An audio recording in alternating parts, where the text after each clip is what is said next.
Initially, people didn't know that cigarettes were bad for their health. It's widely depicted everywhere. In old movies, TV advertisements, magazines, papers, people didn't feel pain or sickness after smoking just a few cigarettes. No one suspected tobacco of inflicting any hazardous effects on the body. Even doctors smoke. In 2015, a prevalence study of smokers worldwide was investigated by WHO. 1 out of every 5 Irish males over the age of 15 smoked. In Indonesia, it's 3 out of 4. Even worse, 30% of their children was found to have had cigarette before the age of 10. It took years and years for doctors to associate cigarettes with bad lungs and cancer. Years later, cigarette smokers have faced the harmful truth of smoking, and they are now forced to deal with multiple health problems. Various strategies were lobbied by the government to cope with the rising smoker population and its huge economic impact on the healthcare system. Now, good news. In Ireland, smoking consumption trends are going in the right direction. In 2025, the Irish smoker population is set to drop to 18%. But not everyone smokes. Smoking is not a part of everyone's life. It's not a staple, unlike sugar. Sugar and spice and everything not so nice? One study from the Centers for Disease Control suggests that sugar may be as harmful as tobacco. Women who drink 2 or more diet sodas a day are 30% more likely to suffer a heart attack. Added sugar in our diets really doing more harm than good. Just like tobacco, sugar is addictive. It stimulates dopamine in the brain, which causes pleasurable sensations that induce a vicious cycle of cravings. The more our bodies consume, the more we crave it. It may come in the innocent form of cupcakes, gummy bears, ice cream, but this sweet substance can be every bit just as poisonous. But how exactly is sugar more harmful than tobacco? More importantly, how aware is everyone of its danger? We went around to the 3 preclinical classes in NUIG and asked them a few simple questions. And the results, not really a shocker to be honest. Sugar consumption is nearly ubiquitous while few admit to smoking.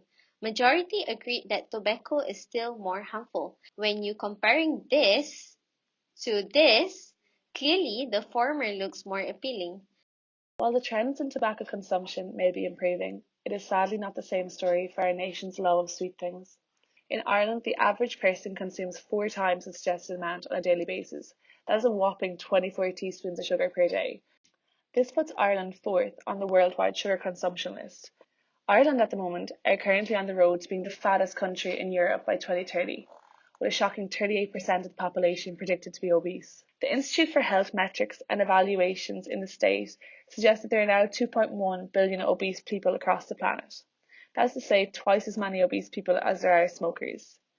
To be fair to ourselves, we aren't completely to blame.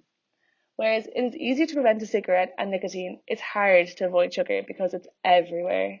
For example, did you know that there are over 50 different words for sugar itself? Sugar can be found in your bread, yogurt, smoothies, ketchup, and even baked beans. Even foods that are masquerading themselves as skinny are packaged with sugar too.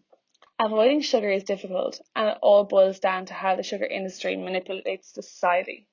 Some manufacturers practice the traffic light system, which makes it easy for us as consumers to immediately detect the percentage of sugar in the product, but they may label it monochrome or make it very small to misdirect consumers.